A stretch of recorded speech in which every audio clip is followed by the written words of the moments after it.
It's all back down to a very primitive mindset of we just have to do. It's like breathing. Breathing becomes normal. Like, we didn't know that we're doing it. That's how you have to live your life. When that alarm clock goes off at 4 or 5 in the morning, your mind says no. You just say, this is what we do. It's what we do now. Because to get to where you want to go, the amount of pain involved, I'm not saying physical, I'm not saying you got to break yourself off. The amount of mental pain of how many times you're going to have to do something that you don't want to do to get to where you want to go. There's going to be more times you do something that you don't want to do than you are going to want to do it. That's your new norm. That's your new norm. So then it's like breathing. And then once you do this over and over and over again, it becomes like breathing. I don't want to live this lifestyle, but to get to the other side of this, I have to. One thing that helped me out a lot when I was growing up was people always ask me, how do you build mental toughness? A lot of people have these classes out here. A class on mental toughness, positive thinking, visualization, all these different techniques. Mental toughness is a lifestyle.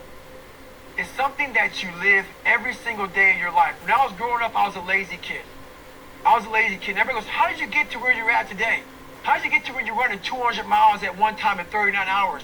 Being so disciplined. It started off, honestly, with recognizing that my bedroom was dirty. My bed wasn't made. I lived a sloppy life. So I took very small increments in my life. I started making my bed. I started cleaning my room. There were dishes in the sink. It started off with doing small house chores. I started doing things, coming outside of my lazy ways to become better. And through a period of time, your brain doesn't like it, but it starts to realize this is a new way of thinking. We are now doing things that we are uncomfortable doing. We are doing things that we don't want to do. So the brain starts to slowly grow. And let's say you don't like to get up early in the morning time to go run. I hated it. I still hate it. You do that. You live uncomfortable to gain growth. You have to have friction in your life to gain growth.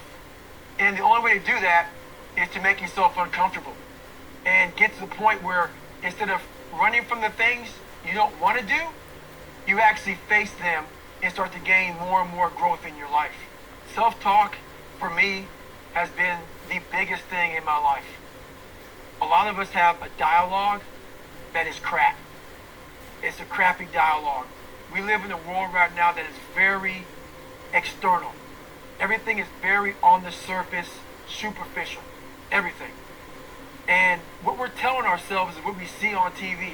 It's what we see on Instagram. It's what we see on Facebook. And we're telling ourselves stuff that doesn't really penetrate to our core, to the inside of our soul. So our self-talk is like, what am I going to wear today?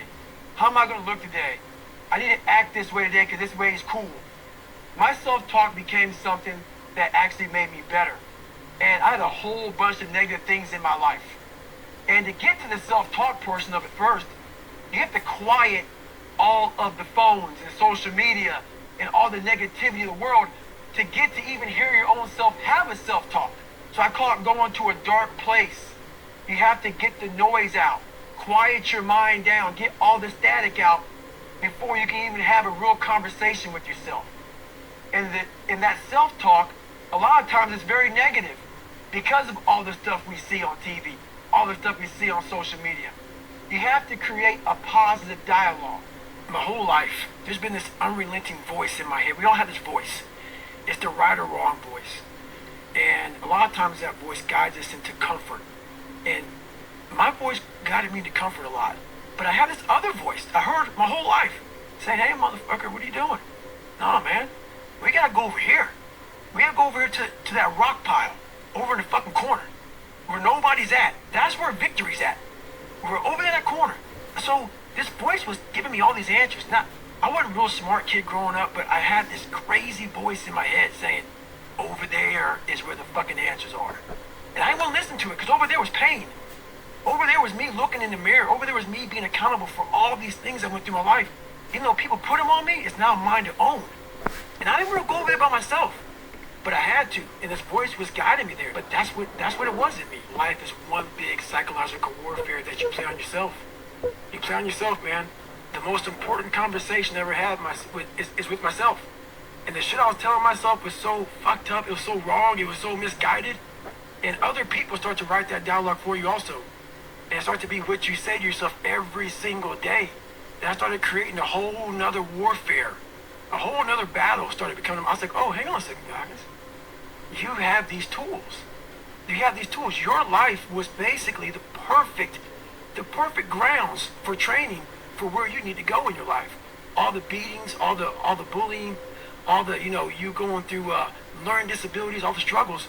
It was the absolute perfect training ground for you to go to where you need to go.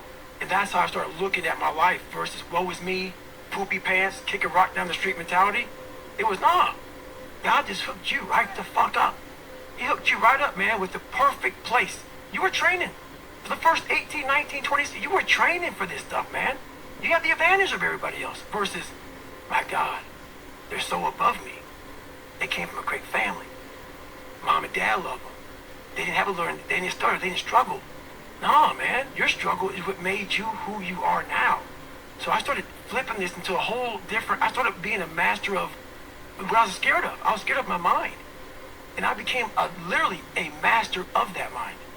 And that's what now, from now on, it sets me apart from most people. I watched a lot of movies. And I was really big into visualization. And I always equated working out to struggle. And I struggled my whole life, but I ran from it. So I started realizing, man, I got to start facing the struggle, and I got to be mentally strong for the struggle. So that's why I started coming up with, like, I'm training for life. Mentally, I'm training for life. I'm not training for, like, to lift 400 pounds. And I found out on my own pretty much, is that through discipline, through self-discipline, through repetition, through tons of repetition of the same thing that you don't want to do, and that's the key thing. Through repetition of things you don't want to do, you develop like an armor for your mind. You start to armor your mind, because your mind's like, okay, we suffer every day. That's what we do. We do stuff that sucks every day, so then when the suck stuff comes, you're ready for it. And that's how I started coming up. I just started being very uncomfortable. Now it's like just a way of life. Mental hardening, mental toughness, it's a perishable skill. Just because you went through some training once and you got through it, doesn't mean it lasts forever. And that's where most people hated me, because I realized that. You recall in everything. And you definitely must recall when it comes to the mind. That is one of the biggest requalifications you must have. And when you're at that level, you got to recall it every fucking day. A lot of people, man, how do you do what you do? At the end of the day, I ask myself one question: can I take one more step? And usually the answer is yes. So if you can answer that question and not take another step, that is real failure. So a lot of people can take one more step, but they choose not to. I don't know if you can take 2 steps. You got to answer that question after you take the first step. But I can always take one more step, so if I choose not to, that's on me. And I got to live with that. All the fucking times that I was like, I'm not going back. And I went back. I'm not going back, and I went back. I'm not going back, and I went back. It showed me even more of what we have as humans. If we're willing to go there, and we're willing to push that extra step.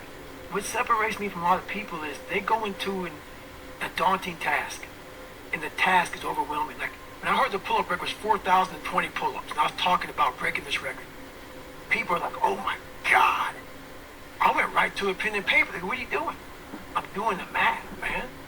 What are you talking about? I'm open-minded to the fact that, okay, if I do 5 pull-ups in a minute for so many hours, I can get so many pull-ups in. How much time do I have to rest? I was breaking the math down. You have to be open-minded to the possibilities that I can do this.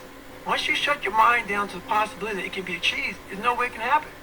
So that's why my eyes and my body light up about things, because I know that if you're in a fight, you have to attack.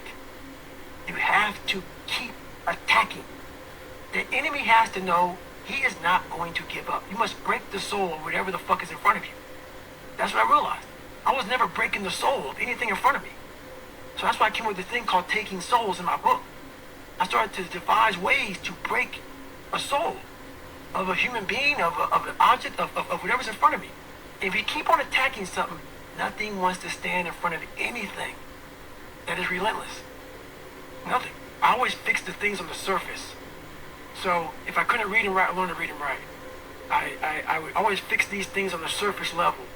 And so whenever something hard would like raise its ugly head, I didn't have any kind of tools to handle it.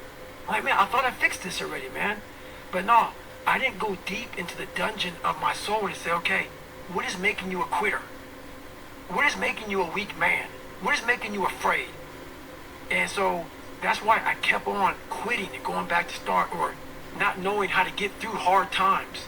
And that's why I was telling people, I'm not a theorist. I didn't study, I didn't study a fucking book. I literally put myself in a fire repeatedly like a sword.